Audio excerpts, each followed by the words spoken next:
Hi, my name's Mike Doyle, and I'm proud to represent Pittsburgh, Pennsylvania.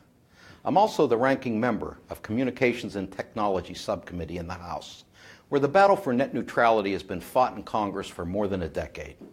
Today, I'm hosting a discussion about net neutrality with other members of Congress, as well as technology policy advocates and experts. We've all been fighting to protect and promote a free and open internet for a long time. We have pushed and pressed administrations and Congresses for years to put in place strong enforceable rules. And in 2015, we finally got them. Those rules came after more than 3.7 million people called the Federal Communications Commission to put strong rules in place. At the time, that was the highest number of comments any federal agency had ever received by several orders of magnitude, and it represented an unprecedented public call for decisive action. The outpouring of support for net neutrality was fueled by social media, individual citizens, and of course, John Oliver. But it also showed people the power they have to impact the process, even one like this, where the public has rarely had a voice. Internet and tech policy has primarily been a battle between big companies with deep pockets since the beginning. The very notion that the public could even comment on policy decisions at the FCC was something telecom and media companies rejected for decades. And it took legal action and court decisions to guarantee the public a voice. As the internet has become our primary mode of communication, commerce, and expression, the public has realized that they can't stay silent any longer, and that their voice, your voice, matters. As of this morning, 6.5 million people have sent the FCC comments calling on them to keep the current net neutrality rules. And while the battle ahead of us will be difficult, I will tell you that I am heartened by the incredible outpouring of support we've seen today. I firmly believe that as the internet has become a more central part of our lives, we've realized the value of having rules to ensure a level playing field, promote competition and innovation, and protect consumers. Now, I'll be the first to tell you that the net neutrality rules adopted in 2015 aren't perfect, but they're a damn sight better than no rules at all. And that's essentially what the Trump administration is proposing. They want to repeal these rules without any replacement. Many ISPs have said they want a free internet, but what they want is an internet that is free of rules, an internet where they are free to do whatever they want, whenever they want. These are the same companies that have blocked, throttled, and slowed down services they don't like, or services they compete with. ISPs control access to consumers in this country, and 85% of the population only has one choice for high-speed internet. In rural America, you're lucky if you even have one choice. I challenge my colleagues on the other side of the aisle to go back to their districts and ask their constituents whether they want a slower internet with fewer choices, less competition, and higher prices. I challenge them to find small businesses and entrepreneurs who want a harder time reaching customers and doing business online. I challenge them to find innovators who want it to be harder to bring new ideas and new products to the market. I challenge them to find someone other than ISPs who think getting rid of net neutrality is a good idea. Well, we're here today to tell them Americans don't want the FCC to do this. We're going to kick off this discussion by talking to Gloria Tristani of the National Hispanic Media Coalition and former FCC Commissioner. Gloria, welcome. Thank you. Thank you. It's really good to have you here today. Well, it's good to be here today. And I just want to ask you a few questions today, if I might. So tell us, without net neutrality, internet service providers can decide what website you see and how you see them. How would the rollback of net neutrality affect racial justice movements online? Well, so many of our racial justice movements have depended on an open access where we can freely and completely and without impediments reach all the Americans that we need to reach. A company could, if they didn't like what we were saying, if they didn't like a particular protest, they could just block it. Or they could also slow it down. And it would change the way that the internet has functioned as I call it the great equalizer. It really makes our democracy thrive when people who normally can't have their voices heard are able to do so. And giving companies like AT&T, Verizon, and Comcast the free rein to do whatever they want is not a good thing. Thank you. Tell me, Commissioner, the NHMC filed a motion asking for more time to comment in the FCC's net neutrality proceeding. I've also asked the FCC to extend the comment deadline. Can you explain why you all filed that motion and why getting more time is so important? It is critical. A couple of months ago, actually 2 months and 2 weeks, we filed Freedom of Information Act request, and we asked the FCC to give us the 47,000 plus complaints related to violations of the net neutrality rules. And we have been stonewalled. We've gotten a handful of those complaints. And there are all these complaints sitting there that no one has analyzed, no one has seen. And we're saying, how can you take away the rules if we don't know if they function, if you don't know how they function? So we need the time so we can analyze this consumer data, the voices of Americans who have written the FCC and complained about their internet service providers. That's very important, I think. Lastly, let me ask you one last thing. I've heard that some say that having net neutrality protections on our mobile phones is particularly important for low-income folks.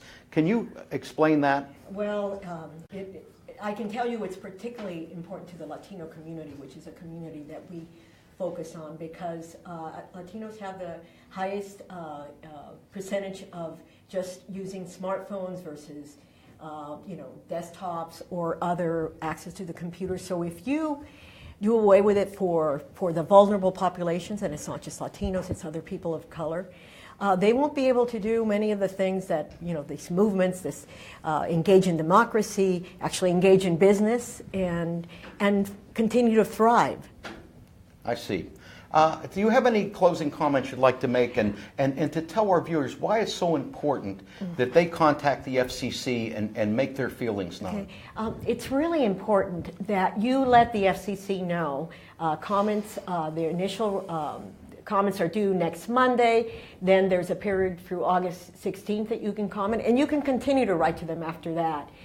That net neutrality and an open internet is essential to you, and that you need it so you can exercise your rights, so that you can freely comment or receive content, so that you can thrive as a business person, or that you can thrive as a creator, and be able to use the internet, our modern way to communicate. I call it our new civil right, so that you can use it as you have been using it equally and with full and equal access for all. Let the FCC know. Commissioner, thank you very much. We appreciate you having you on this program, and thank you for reminding all our viewers how important it is that we get on the phones and we call the FCC and make sure that we comment on this so that the FCC will do the right thing and not take away these valuable protections that people have right now. Thank you so much. Thank you. Next, I believe we have who's coming? Sarah Morris, Director of the Open Internet Policy, New America's Open Technology Institute. Sarah will be joining us shortly. While we're waiting for Sarah, let me continue to remind you how important it is that our voices be heard. 6.5 million Americans, that's a record, but we need to get that number even higher if the FCC is going to listen to what we have to say. Sarah, thanks for being here today. Thanks for having me, It's Congressman. good to see you. So, Sarah, tell me, for the folks watching at home, can you explain what the FCC is doing to undermine the net neutrality rules? Yeah, so while the FCC has said that they care about net neutrality and that they want to move forward with something new, what they're actually proposing is simply to repeal the rules. They want to gut the authority that the FCC relied on to enact the 2015 order, and then which leaves them with really no options for meaningful net neutrality protections. Why is it so important that we stop this effort? The internet is so central to everything that we do, every aspect of our lives. It is a platform on which internet companies can innovate and thrive. It's a tool for democratic participation, civic discourse. It underlies everything we do from the moment we get up to the moment we go to bed at night. Our scales are connected to the internet, our phones, our computers, everything. And so If we leave the ISPs in control of the content that we can access as users, then that's just asking for trouble. So as you know, what the FCC's talking about is getting rid of these rules without any replacement. Tell the viewers what the internet would be like without these rules. I mean, a lot of times we make the comparison to cable. It would be major companies like Comcast, AT&T, and Verizon controlling the content that you access. They become the gatekeepers, not just for the shows you watch on your cable television, but the websites you visit, the email service providers you use, any tool that you access online. And finally, once again, let's remind the viewers why it's important for them to contact the FCC.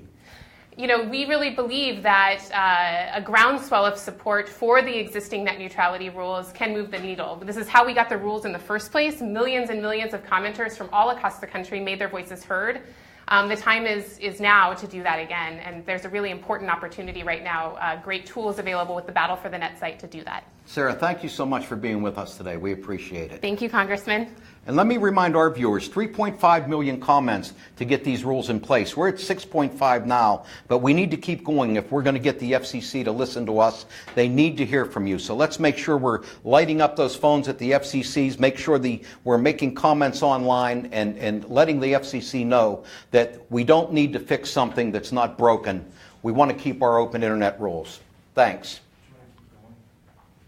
Yeah, so again, I'm still on. Yeah, so Sarah, we're gonna while we're waiting for our next guest to come, maybe we can just talk a little bit more. You know, the average person, when you say the word net neutrality, sometimes it just flies over their head and they're not sure what net neutrality really means. I would venture to say if we walked out on Independence Avenue and grabbed the first 20 people and say define net neutrality, we'd probably get 20 different definitions. But maybe on just a basic level for the average person at home that's sitting on their computer and dialing up their ISP, or for the business person that has a new idea, you know, the next person in their garage that comes up with the next new idea that's going to be the great discovery. What does it mean to a person like that who's trying to get that product and trying to get that information online if the big guys can sort of, you know, take up all the lanes on the highway, so to speak, and relegate him to the berm of the road where talk a little bit about that, because I think people really need to understand what we're talking about. Sure. I mean, so for the average user, when you go online, you historically, through the entire existence of the internet, have been able to access the internet in its entirety. That means you can click on a website and it will load one website will load at the same speed as another. No one is able, certainly not the internet service providers, are able to put one website on a fast lane so that when you click, let's say, Netflix, that it loads faster than Amazon Prime's video or Vimeo's video. When you, no matter who you click, you're getting the speed you paid for from your ISP. Without net neutrality, that puts control over the internet puts it into the hands of the internet service provider. It allows them to decide what kind of deals they want to cut, and what they want to do. And so that makes it really hard for small companies to develop new products because they have to rely on being able to afford the fast lane to reach the users. You know, we hear from the ISPs that the rules at the FCC right now are onerous and that it's blocking their ability to make investments in new products and technology. Talk a little bit about that and let's let the folks understand basically what these three simple rules that the FCC has put in place say. And talk about, has investment really been stifled? Has Verizon and AT&T and Comcast, what do they tell their shareholders? Sure, and I know you have Craig Aaron, a friend of mine from Free Press, coming on later, and he can talk about the investment realities. The short answer is investment is not down. These are very common sense rules prohibiting blocking, throttling, and paid prioritization. So these fast lanes that we were just talking about. Those are the core of the rules. And the FCC then adopted an extra rule, the general conduct rule. It's basically a standard so that if there are other harms going forward, if the internet service providers come up with new ways to interfere with the way that users interact with the internet, that the FCC has the ability and the tools in their toolbox to address those harms going forward. Well, thank you. I think that's very helpful to our viewers, and I want to thank you for being with us today. We are shortly going to have one of my colleagues on the Energy and Commerce Committee, Congressman John Sarbanes, joining us, and I'm excited about that. John's a great member of the committee. I want to remind our viewers that we need to hear from you. The FCC needs to hear from you. We need to make sure that we get those comments in online, on phone. Let's make this a day that breaks all records. We've already broken records with 6.5 million comments. Let's keep it going. I'm now very pleased to have one of my favorite members of the Energy and the Commerce Committee, Congressman John Sarbanes. John, Mike, how you doing? It is good to be with you. It's great to be here. You know, John, I've heard you say that a repeal of the Obama-era Internet rules will further consolidate market power in the hands of a few at the expense of many. Tell our viewers why you think that's so. Well, look, you see this increasing consolidation of power among big players in just about every industry, Mike. I mean, it's not just telecommunications, but definitely in the telecommunications arena. You look at these cable companies, the internet service providers. They're starting to vertically integrate, which means they're not just delivering access, they're actually developing the content. So it's going to be very easy for them, if they get more power, if these rules that have been put in place that are kind of keeping a check on their power, if those get pushed aside, they're going to be able to have the power to basically say, hey, we want to put our content or the product of a company that's paying us, we're going to put that first, we're going to grant preferred access to that. So, you know, I want to load up the website of some startup because they got a good product. And I go to do that. It takes 45 seconds or a minute to do it. Why? Because that internet service provider got paid by a competitor, some big box retailer company, you know, to give preferred access, to load their website faster. So I can't get to that product, to that website. I get blocked because these big companies are getting more and more power. That's what we got to push back on. That's why we need these rules in place to put a check on this consolidation that's happening among these big companies. So that's why open internet has to be preserved by keeping these rules in place. And I don't understand. I cannot understand why the new head of the FCC would want to get rid of that authority. That's authority that resides in the FCC. And under the statute, so you can protect the consumer out there. And it's crazy to get rid of these rules. That's why we need people to send their comments into the FCC saying, keep an open and free internet, maintain net neutrality. It's good for the average person. It's good for the startup business. It's good for everybody in the economy. Exactly. You know, John, here on the Hill, you're known for your work as a reformer, especially when it comes to fighting big money in politics. What role is big money playing, do you think, in the net neutrality debate? Oh, I'm sure they're not playing any role at all, Mike. I mean, well, look, you look back at 2014, which was the last time we had kind of this battle brewing. And you saw the cable companies, the ISPs, these internet providers were starting to pour money into campaign spending, lobbying expenditures, advertising. They were using the lot of money that they had to try to tilt the scales in favor of their power and their hold on the economy, and to the detriment of the average person out there, the consumer, the small startup company, and so forth. Now, what happened in 2014 is, in spite of those special interests trying to call the shots on where this debate landed, the public stood up. Millions of comments came in back then saying, wait a second, you're not going to take the internet, this tool, away from us, from the broad public, and like have it all to yourself. And those comments made a difference. That's why we need the comments to come in again this time, because the same crowd, you know, the internet service providers, the cable companies, the people that control the access, the pipelines, they're putting the same kind of money in. That special interest money is coming in, the advertising, the lobbying, the campaign spending. They're using all their tools to play the inside game to knock out what the consumer interest is, the public interest is.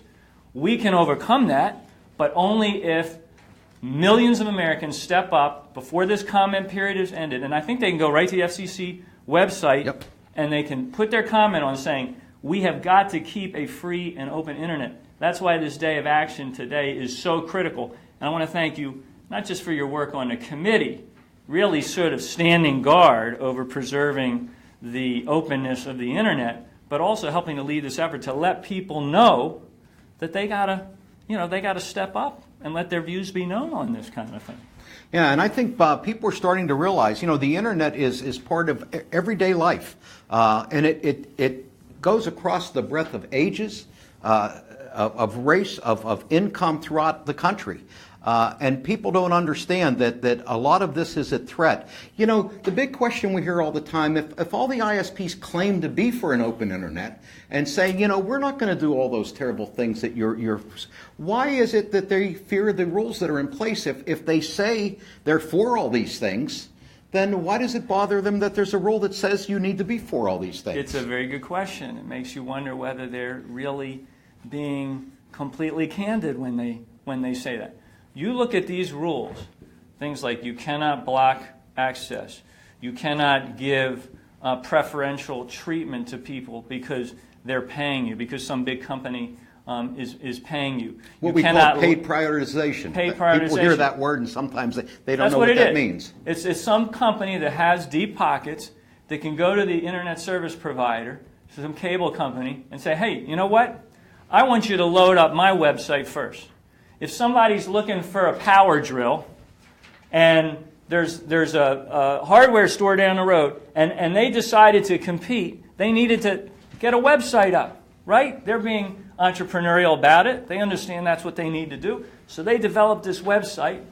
And so I'm in the community and I need a power tool. So I go online to try to find it. Well, if this big box company over here has paid off the internet service provider to load up their website first and show their advertisement for that power tool, that local hardware guy is never going to be able to compete with that.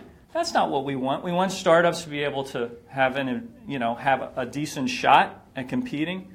But most importantly, we want the average citizen out there who wants to get good information to be able to get it and not have to wonder, is the reason this website is popping up because it's the best, or it's competitive, or is it just because somebody got paid off to get faster traffic on that pipeline? That's not right. That's a very basic, reasonable rule to put in place, and these internet service providers ought to recognize that. But forget about them. The new chairman ought to recognize that. The chairman of the FCC, this is his job, to protect the public interest and make sure that it's an even playing field for people out there. So it's the chairman's responsibility to recognize what the public wants here. And like I said before, we fought for this back in 2014 to make sure the public interest was protected, and we need to fight for it again. And it's only going to happen, we're only going to win this fight if everyday citizens step up, send their comments into the FCC, and say we have to protect a free and open internet. John, thank you so much. It's great to serve with you on the committee, and thanks for coming by today and talking Keep it to up. the folks. My pleasure. Thanks. So you've heard it from John Sarbanes, and we'll say it over and over again. We need to get online. We need to make sure we are making comments to the FCC. We need to get letters to the chairman of the committee. Greg Walden chairs the Energy and Commerce Committee. Marcia Blackburn, subcommittee chair of Communications and Technology. These members need to hear from you too. So let's make sure we are lighting up their offices too, and make sure that the FCC is hearing from the grassroots. We've already got 6.5 million comments. Let's run that number up into double digits. You know, now I have the pleasure of being joined with a great member of our committee and on the Communications Subcommittee also, Jerry McNerney from California. Jerry, it's a real pleasure to have you here today. And maybe you could start by telling us, why is net neutrality so important for businesses in your district? Well, listen, Mike, I've got 31,000 small businesses in my community. It's a community that struggles financially, and for these businesses, the internet is the absolute key to success. And if you have businesses that are experiencing slowdowns because they can't afford the high prices or because they have content that somebody doesn't like, then those businesses aren't going to make it. It's pretty simple. So I'm here to fight for those businesses. I'm here to fight for net neutrality. It's a really popular issue. People in this country want net neutrality. They want to know that they're going to get content without throttling, without prioritization, without some sort of preference giving to somebody else or some businesses because they can afford it or because they have content. They're saying something that somebody doesn't like. And we all know that it's small business really that generates the most jobs in this country.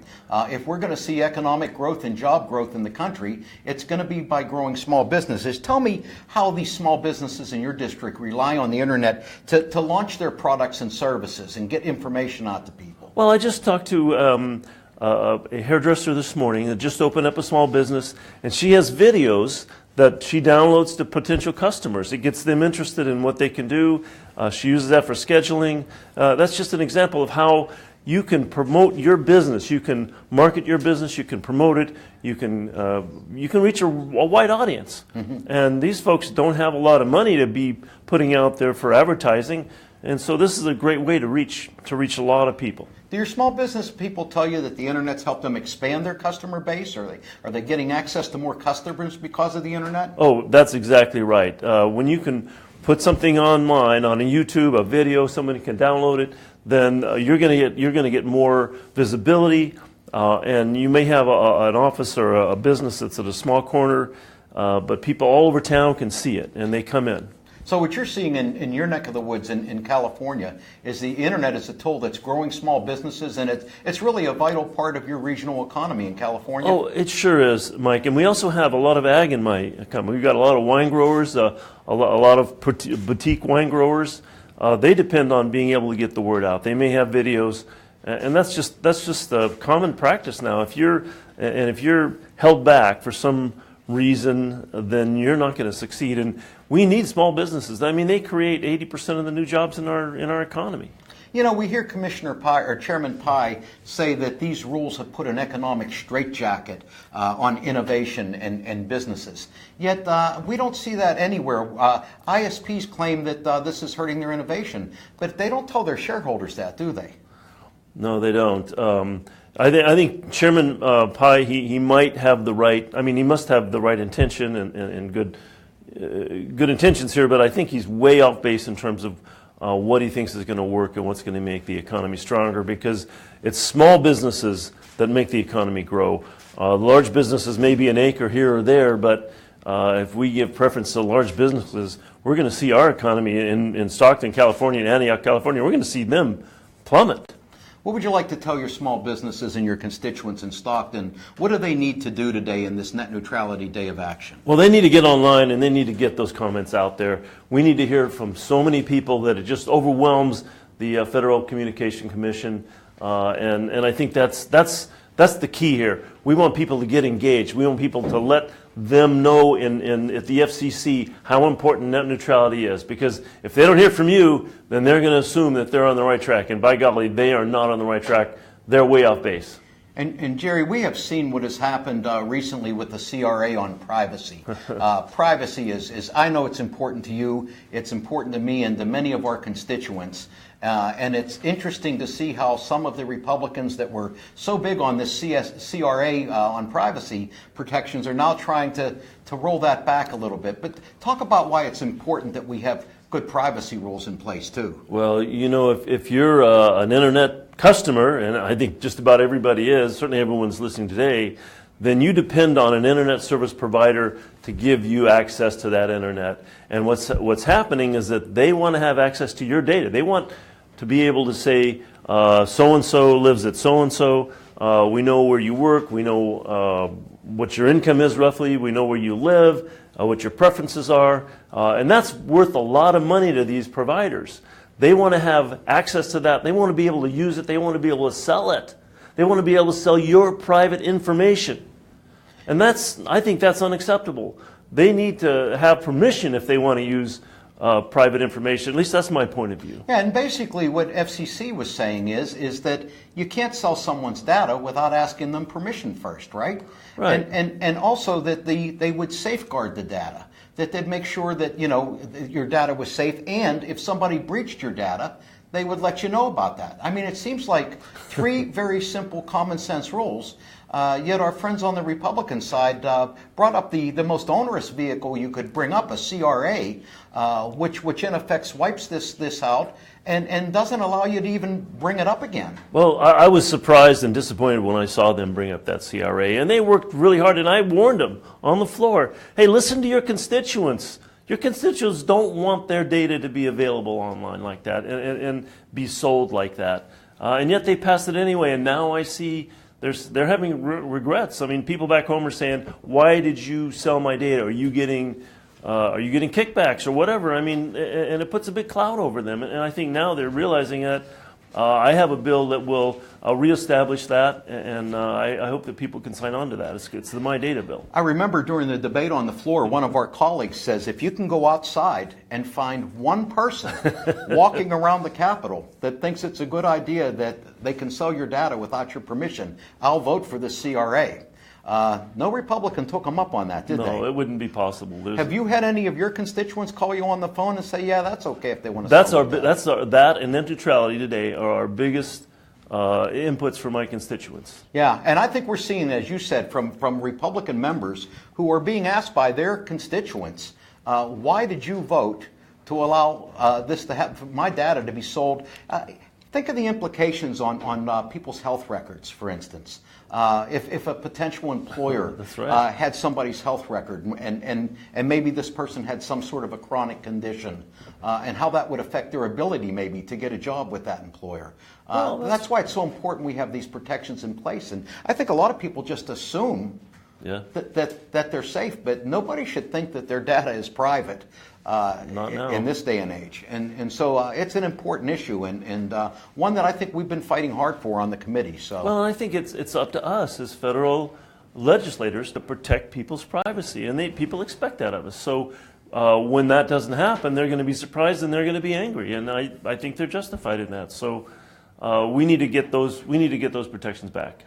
I think another thing that the viewers need to understand, too, is we seem to have this battle between whether FCC should have rulemaking ability or whether some of these can be done at the FTC, the Federal Trade Commission, which doesn't have rulemaking authority.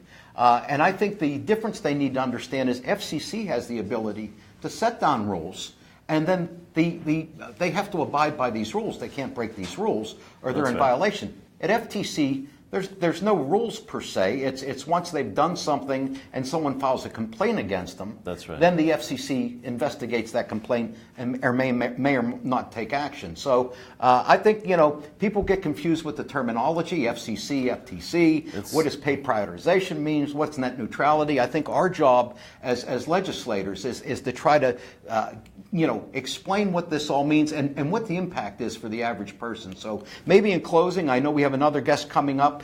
You could just tell the viewers very briefly why it's important they call the FCC today on this day of action. Well, let's make it as simple as possible. They're making some very big decisions. One is net neutrality, and if net neutrality, if we lose net neutrality, if it's weakened, the rules right now are very good. They're very strong. If the new Federal Communications Commission chairman loosens those rules or changes the rules, we're going to see paid prioritization. We're going to see internet slowed down based on whether or not you can afford the fast lane or whether or not you have information that they don't like. So I think this is very, very important to people to call in and let them know that, and let the people at the FCC know that you care. Thanks, know Jerry. that this is important. Appreciate you being with us today. Thank you. Thank you. Well, you've heard from Jerry McNerney, and let me just remind you again, this is a day of action. This is the day we need to get to the FCC and tell them that the internet rules aren't broken and they don't need to be fixed. That we don't want the FCC to move forward on taking away these rules. It's so important that you contact FCC today. I'm joined with a very dynamic member of our committee and a good friend, Congresswoman Jan Schakowsky. Nice to see you. Thank you so much for being with us today. Thank you, Mike. It is great to have you here. And I think, why don't we start by just saying why you think it's important this day of action for folks to get involved. The technology of the internet is so ubiquitous. Everybody uses it, particularly perhaps millennials, but I think everybody else. Small businesses rely on that to communicate their products and to talk to their potential customers. It's a part of 21st century life. That's it. And the very idea that we would set a limit on how much people can access this lifeline by how much you can pay, it's just absolutely outrageous. It's like saying on the highway where you drive your car, we're going to say that people who pay a lot more money get into the fast lane and they can drive and they don't have as many restrictions, and everybody else is going to have to go into that slow lane. No. And I tell you, as someone who's been an organizer for over 40 years, I have such faith in the people who want to participate in this Net Neutrality Day of action and beyond, because today's not the only day. When I left my office, we were getting close to 100 calls of people. The phones are ringing off the hook. People want to let us know this is a really bad idea. And Chairman Pai at the Federal Communications Commission has already received millions. How many? 6.5 million. Comments against his proposal. Never been this many comments in the history of people commenting to a federal agency. Is that right? Is what we're seeing today. Yeah. So we need millions more, and we can get millions more. All of you out there who are perhaps on your phones right now, your iPhones, or on your computers, really, this is important to you. You want to take action right now and make sure that PI, that our legislators, that all people who are making these decisions know how you feel. This is wrong. The chairman of our committee, Greg Walden, he needs to hear from people. Marcia Blackburn, the chairwoman of the subcommittee, she needs to hear from people. So here's an example of what I heard. A small business owner in my district reached out to me. Her name is Amy Ravi. She's president and CEO of Extend Med, an IT company in my hometown of Evanston, Illinois, and she's doing innovative work with healthcare. This is what Amy said, quote, "Our small business depends on social media to share educational programs and internet service to connect our global virtual healthcare professional communities. Net neutrality helps us reach the right clinicians with the right information at the right time." This is not the person that we want to deprive. You've been known throughout your career as being an advocate for the little guy and for small businesses. And this is a perfect example how a small business, many times these are mom and pop businesses, not people with a lot of employees, but the internet's a critical tool that allows them to compete with the big guys. Exactly. And so I want people out there to know your power. Understand, I think at this time in history, what's happening outside the Congress is not equally, but even more important than what's happening inside, and more important even to agencies like the Federal Communications Commission. So don't let this moment slip by. This is your chance to win. I believe that when we fight, we win, and so be part of that. You know, I think it's so important for people to understand the power of the grassroots. We've had 6.5 million comments to the FCC. And you know what? We need to do more. I don't think the FCC can move forward with a rulemaking if 10 million people have commented. Now, that sounds like a huge number, and I'm putting a challenge out there today on this National Day of Action that everyone that's hearing our voice and watching us today talks to their friends, their family, their neighbors, and we get everybody to go online and make sure they're commenting to the FCC. Jan, I want to thank you so much for being with us today. Thank you for that 10 million challenge. Yes, you can do let's it. keep it going. Okay, thank you. So, we're going to continue with this. I can't stress enough how important it is that the grassroots be heard. Members of Congress can't ignore the public when we organize and when our voices are heard in loud numbers. Chairman Greg Walden of our committee needs to hear from you. Representative Marcia Blackburn, Chair Lady of the Subcommittee on Communications and Technology, needs to hear from you. And now, this is a real pleasure. I'm being joined with a great colleague of mine who's on the Energy and Commerce Committee and on the Communications and Technology Subcommittee, a good friend from Vermont that's doing great work on the committee. Peter Welsh, thank you for being here today. Thank you. I wouldn't miss it. It is a pleasure to have you here. You know, we're all here to protect our net neutrality rules. Right. Why don't you just tell the folks why it's so important? Well, first of all, thanks for providing all the energy and leadership on this. You got a lot of us behind you every single step of the way. But you know, in Vermont, it's I'll give two examples. A young couple got an idea to start an engineering company. It's called Logic Supply. That, they tell me, could never have been done if we didn't have high-speed access to the internet without throttling, without having to worry about bigger competitors pushing them aside. Because who were they when they started? Basically two people who were smart, hardworking, and had an idea, but they didn't have big financing, big capital. Now they're one of our most successful companies in the state, and they have an operation over in the Netherlands. Another one was a couple of folks who were skiers in Stowe, and they liked it. and they wanted to stay in Vermont. We have a challenge in Vermont getting young people to come in. They started a business where they booked for hotel rooms, and it started in Stowe, but now it's expanded where they're one of the biggest bookers for hotel reservations around the country. Now they're in a small, beautiful ski town of Stowe, but they can only do this if they have access to the internet that the big fellows have. So it really means everything to us in Vermont. If we're a rural state, Mike, and if we don't have high-speed internet on even terms, no discrimination, then we're just hammered for the future in our economy. There's just no opportunity for us. So this is an existential matter for us. I've heard you say, and I think this is the central question. We hear ISPs say they're for a free and open internet. Right. That they're for all these things that the FCC currently has in place with their internet rules. So if they're for all these things, why are they all behind getting rid of all these rules? That's the $64 question that can't be answered. Now we can assume. But it is right. They're saying they would never change it. Well, why not make that legally enforceable if you're never going to change it? They say they want it.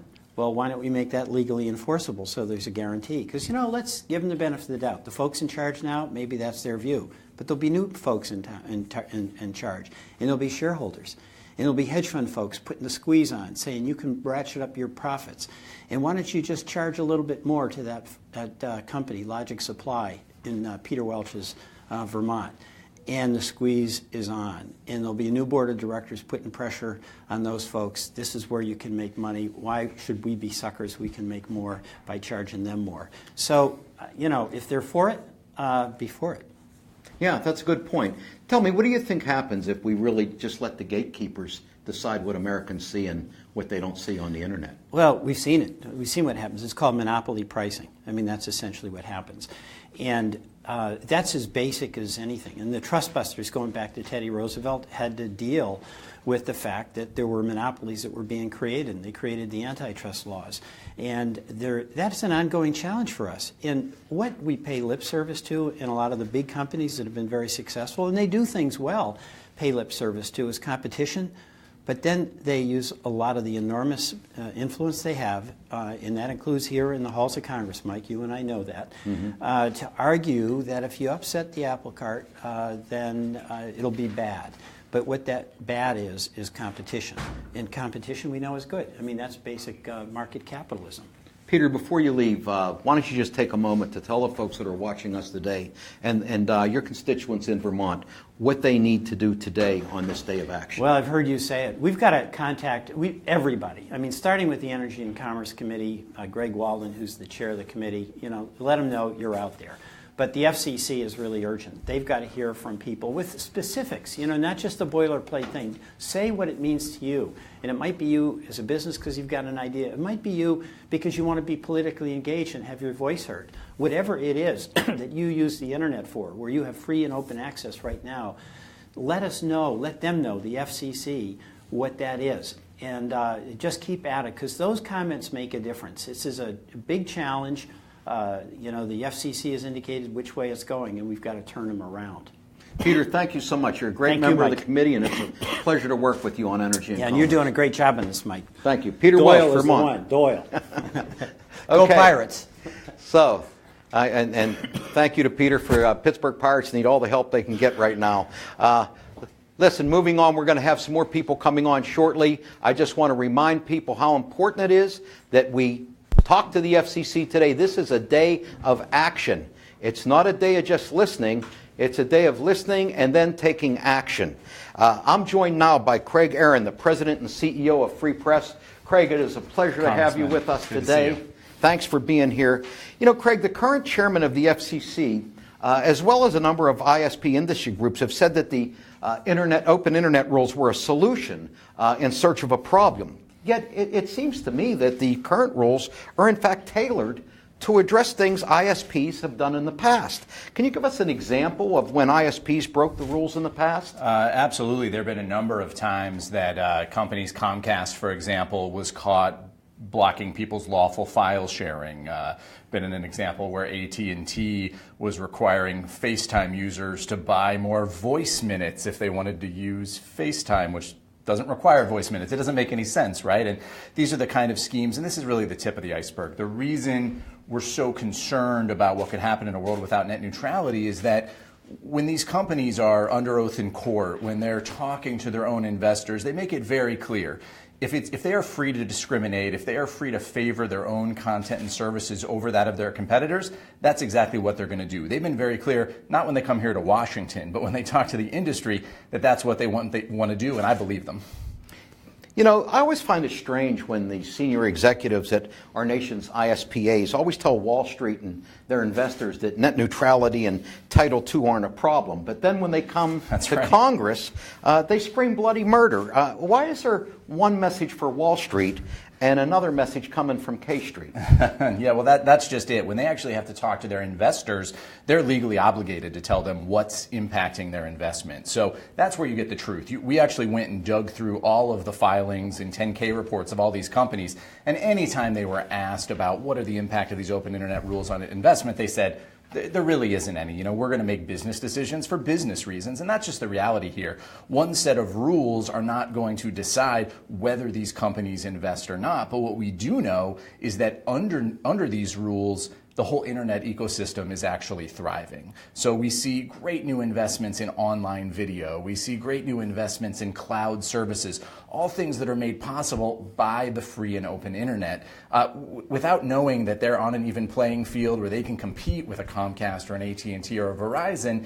Those kind of companies aren't going to exist, aren't going to invest. And so the reality is the phone and cable companies are doing fine. They make plenty of money. We all pay them a lot every month to get online, but once we get there, we want to be able to go wherever we want, do whatever we want, download whatever we want, without permission, just based on what's most important to us. And businesses want the same thing. They want to be able to innovate without permission, and that's what's made the free and open internet so great.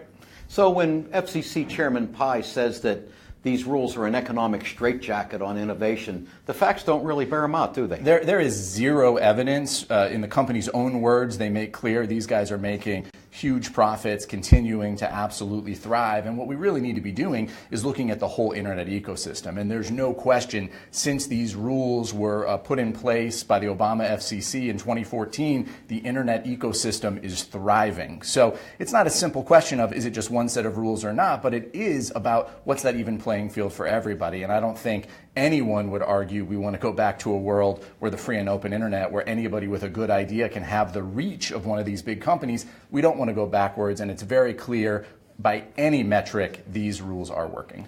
You know, we hear these different terms, and I think sometimes they're confusing to people. We sure. hear about throttling and blocking, and I'm thinking about we're talking about a football practice, but we're really talking about the internet. And another term that comes up is zero rating.